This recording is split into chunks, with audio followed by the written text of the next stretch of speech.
terlahir sebagai perempuan itu haruslah diyakini sebagai karunia terbesar. Jadi jangan sampai kita berpikir bahwa menjadi perempuan itu sebagai sebuah kesalahan.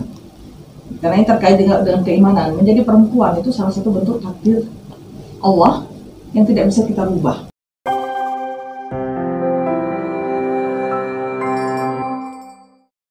Bismillahirrahmanirrahim. Assalamualaikum warahmatullahi wabarakatuh. Alhamdulillahirrahmanirrahim. Rabbi shrah li sadri wa yassir li amri wahlul 'uqdatam min lisani yafqahu qawli, amma ba'du. Alhamdulillahirrahmanirrahim. Sahabat Persada UAD, kembali lagi dengan kami pada kesempatan kali ini di program Persada UAD Talk. Ya, program ini adalah salah satu program baru di Persada UAD TV sebagai salah satu alternatif untuk teman-teman yang belum bisa bergabung pada kesempatan kali ini untuk tetap belajar di tengah pandemi seperti saat ini. Oke. Alhamdulillahirrahmanirrahim. Untuk kesempatan kali ini telah hadir bersama kita Ustazah Nur Mahni. Assalamualaikum Ustazah, sehat? Sehat, Alhamdulillahirrahmanirrahim. Ya, kesempatan kali ini kita akan membahas terkait dengan isu atau tema terkait dengan perempuan. Ya, sebenarnya bagaimana sih kalau kita zaman dahulu ya terkait dengan perempuan itu kan perempuan dianggap sebagai sebelah mata ya Ibu. Kemudian bagaimana sih sebenarnya posisi perempuan dalam Islam ya, kedudukan seorang perempuan itu bagaimana sih Ibu, dan adakah ayat yang menjelaskan terkait dengan hal tersebut? Ya, langsung saja kepada Ustazah Nur Mahni, bisa disilahkan. Baik, terima kasih Mbak Rita. Assalamualaikum warahmatullahi wabarakatuh. Waalaikumsalam warahmatullahi wabarakatuh. Hamdan wa syukurillah, salatan wa salaman ala rasulillah, la hawla wa la quwwata illa billah, asyhadu an la ilaha illallah wahdahu la syarika lah, wa asyhadu anna Muhammadan abduhu wa rasuluhu la nabiyya ba'dahu. Sahabat Persada yang Ibu sayangi, tadi sudah disampaikan oleh Ustazah Arifah terkait dengan perempuan ya. Jadi persoalan perempuan ini selalu menarik, selalu ingin dibahas. Sebenarnya pembahasan tentang perempuan sudah sering dan berulang-ulang, tapi selalu ada aja yang mempertanyakan sebenarnya perempuan itu dalam pandangan Islam itu kedudukannya seperti apa. Iya. Mungkin Ibu harus awali dulu kajian kita ini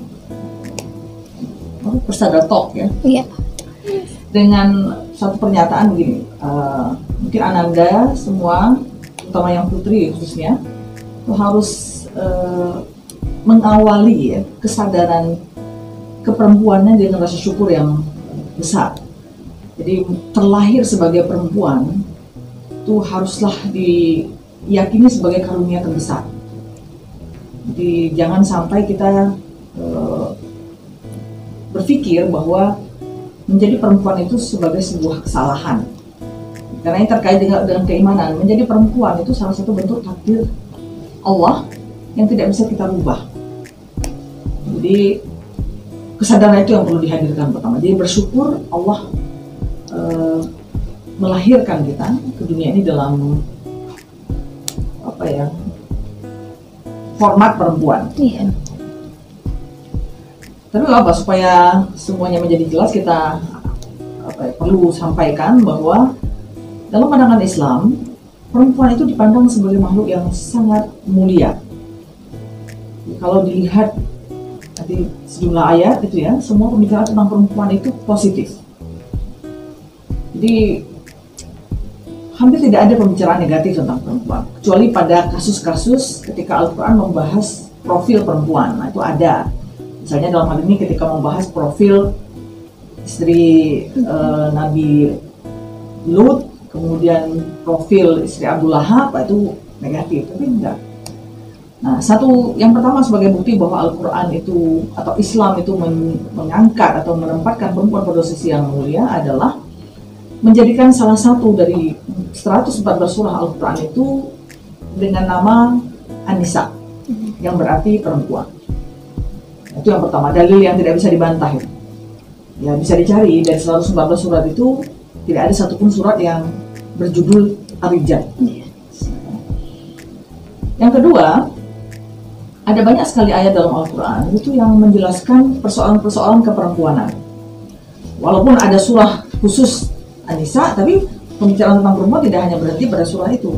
Jadi banyak sekali pembicaraan tentang perempuan yang disebar dalam beragam surah dan ayat yang lain yang ada dalam Al-Quran. Nah, kalau mau dibuat klaster, tema-tema pembahasan perempuan itu berangkat yang pertama itu terkait dengan proses penciptaan. Jadi bagaimana perempuan itu diciptakan, kemudian terkait dengan apa saja peran yang diemban oleh perempuan di masa lalu ataupun di masa yang akan datang, bisa dilihat di Al-Quran. Kemudian kita bisa dilihat juga apa hak dan kewajiban perempuan, bisa dibahas. Misalnya di sini hak dan kewajiban sebagai seorang anak, hak dan kewajiban sebagai seorang istri, misalnya itu ada di sana. Dan yang terakhir, Al-Quran membahas perempuan itu dalam konteks profil. Jadi ada sejarah perempuan, bagaimana perempuan-perempuan di masa lalu yang Allah gambarkan.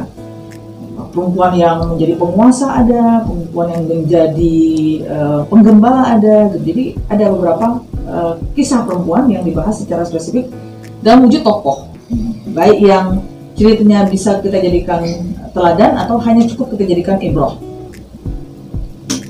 Baik, kita akan mulai. Jadi pembahasannya terkait dengan urut-urutan. Jadi kalau dilihat pertanyaannya, mungkin kita perlu jelaskan juga Mbak Rifat, perempuan dan laki-laki itu berbeda atau tidak? Jadi kalau dilihat dari ayat-ayat yang ada, Ibu tidak akan ambil banyak ayat ya. Di sini kita ambil sampel aja mengingat durasi juga. Perempuan dan laki-laki itu disamakan oleh Allah dalam beberapa aspek. Yang pertama, aspek penciptaan. Tidak ada perbedaan laki-laki dan perempuan dalam hal penciptaan, mulai dari bahan baku sampai proses. Jadi bisa dilihat dalam surah Al-Mu'minun ayat 12. Allah berfirman, "Laqad khalaqnakum min sulalatin min tin." Kami telah jadikan kalian dari segumpal tanah. Jadi penciptaan sama. Sebenarnya tanah itu nanti diwujud ya, kalau dalam proses biologi nanti menjadi dikonsumsi dari tanah, saripati tanah, kemudian nanti menjadi sperma dan ovum misalnya, itu sama. Yang kedua, perempuan dan laki-laki itu sama dilihat dari untuk apa dia diciptakan. Dalam surah Az-Zariyat Allah berfirman, "Wa ma khalaqtul jinna wal ins illa liya'budun." Manusia kami ciptakan, jadi manusia laki-laki atau perempuan diciptakan untuk menjadi hamba Allah. Tidak dibedakan, laki-laki untuk hamba Allah, yang ini untuk hamba saya, enggak gitu. Semuanya jadi untuk hamba Allah.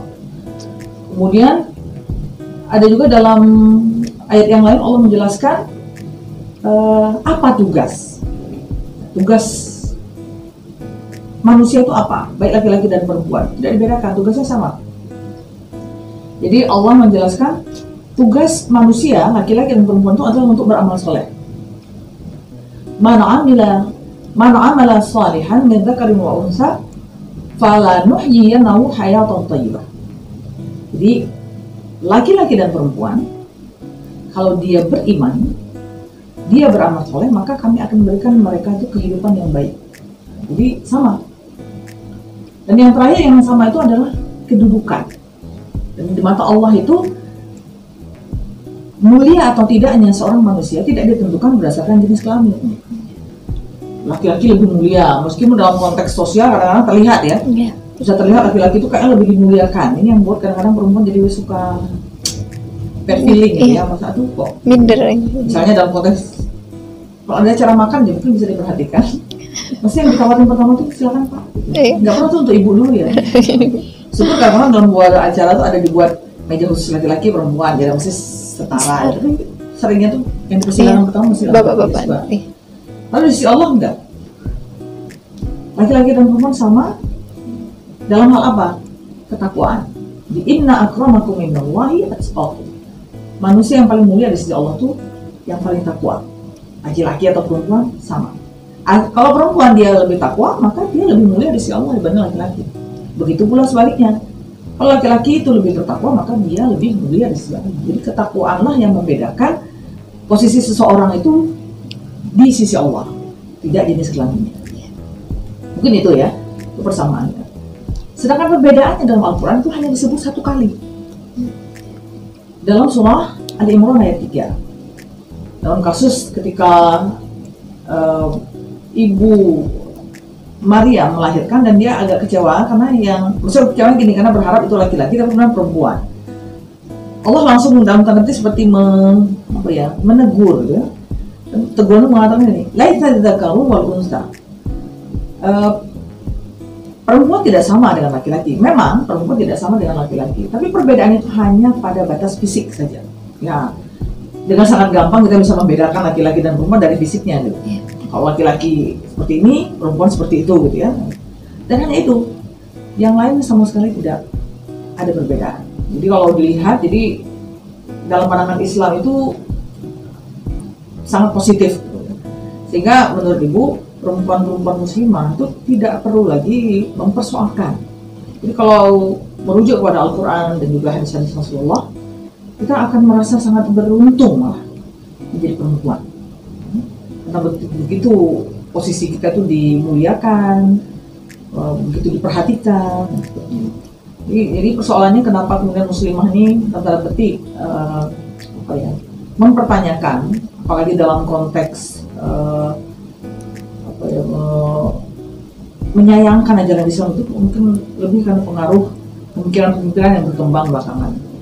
Jadi kalau kembali ke Al-Quran dan hadis tidak ada persoalan. Jadi perempuan itu sangat dimuliakan dan sangat dihormati dalam pandangan Islam. Mungkin itu Mbak Arifah ada yang ya, oke.